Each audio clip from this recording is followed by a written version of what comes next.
যারা হাতির ছবি আঁকতে পারেন না তারা আমার মতো এন এবং এইচ পদ্ধতি অবলম্বন করতে পারেন।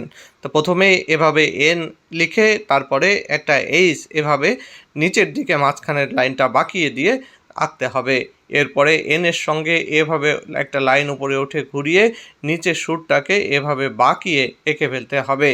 এরপরে সামনের পা এভাবে এঁকে দিতে হবে, উপর থেকে এভাবে টান দিয়ে পেছনে এনে এঁকে দিতে হবে হাতির পিঠ এবং পেছনের পা, এবং পেছন থেকে একটা লাইন বের করে হাতির লেজ এঁকে দিতে হবে।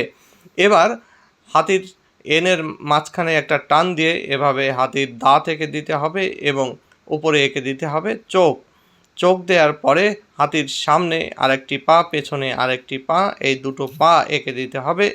এরপরে হাতির পিঠে এরকম কয়েকটা লাইন দিয়ে ফাঁকা জায়গাটা সুন্দর করে দিতে হবে।